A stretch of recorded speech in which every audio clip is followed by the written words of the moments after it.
ಕುತೂಹಲ ಕೆರಳಿಸ್ತಾ ಇದೆ ಪರಿಷತ್ ಚುನಾವಣೆಯ ಸಮರ. 7 ಈ ಒಂದು ಪರಿಷತ್ನ ಸ್ಥಾನ 8 ಅಭ್ಯರ್ಥಿಗಳು ಸ್ಪರ್ಧಿ. ಈ ಪರಿಷತ್ ಪಟ್ಟಕ್ಕೆ ಫೈಟ್ ಬಿಜೆಪಿ ಮಾಡ್ತಾ ಇದೆ, ಕಾಂಗ್ರೆಸ್ ಮಾಡ್ತಾ ಇದೆ, ಜೊತೆಗೆ ಜೆಡಿಎಸ್ ಕೂಡ ಮಾಡ್ತಾ ಇದೆ. ಇತ್ತ ಕಾಂಗ್ರೆಸ್ನ 6 ಸ್ಥಾನ ಗೆಲ್ಲೋದು ಬಹುಶಃ ಕನ್ಫರ್ಮ್ ಆಗಿದೆ.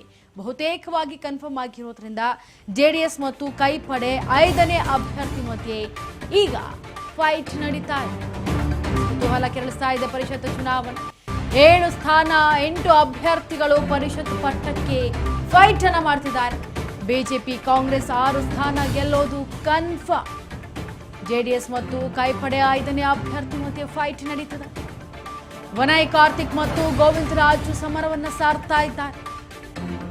ಕಾಂಗ್ರೆಸ್ ಅಭ್ಯರ್ಥಿ ಗೆಲುವಿಗೆ 2 ಮತಗಳು ಬೇಕು.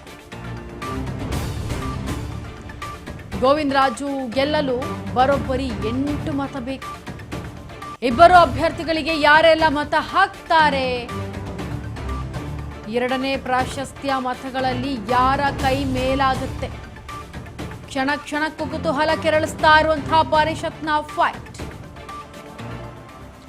ನೋಡಿ, ಬಿಜೆಪಿ ಮತ್ತೆ ಕಾಂಗ್ರೆಸ್ 6 ಸ್ಥಾನ ಗೆಲ್ಲುವುದು ಬಹುತೇಕವಾಗಿ ಕನ್ಫರ್ಮ್ ಆಗಿರೋದ್ರಿಂದ ಜೆಡಿಎಸ್ ಮತ್ತೆ ಕೈಪಡೆಯಲ್ಲಿ 5ನೇ ಅಭ್ಯರ್ಥಿ ಮಧ್ಯೆ ಈಗ ಸಿಕ್ಕಾಪಟ್ಟೆ ವಾರ್ ನಡೆಯೋದಕ್ಕೆ ಸಿದ್ಧರಾಗಿರೋದು. ವನಯ್ ಕಾರ್ತಿಕ್ ಮತ್ತು ಗೋವಿಂದ ರಾಜು ಅವರ ಸಮರ ಸಾರೋದಕ್ಕೆ ಒಂದು ಕಡೆ ಸಿದ್ಧರಾಗಿದ್ರೆ, ಇತ್ತ ಕಾಂಗ್ರೆಸ್ ಅಭ್ಯರ್ಥಿ ಗೆಲುವಿಗೆ ಜಸ್ಟ್ 2 ಮತಗಳು ಬೇಕು. ಆದರೆ ಗೋವಿಂದ ರಾಜು ಗೆಲ್ಲೋದಕ್ಕೆ ಬರೋಬ್ಬರಿ 8 ಮತ ಬೇಕು. ಇಬ್ಬರು ಅಭ್ಯರ್ಥಿಗಳಿಗೆ ಯಾರೆಲ್ಲ ಹಾಗಿದ್ರೆ ಮತ ಹಾಕ್ತಾರೆ?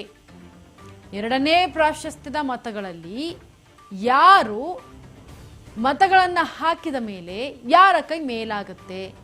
ಕ್ಷಣ ಕ್ಷಣಕ್ಕೂ ಕುತೂಹಲ ಕೆರಳಿಸ್ತಾ ಇರುವಂತಹ ಈ ಒಂದು ಪರಿಷತ್ನ ಫೈಟ್. ಯಾರ ಕೈ ಮೇಲಾಗುತ್ತೆ ಅಂತ ಹೇಳಿ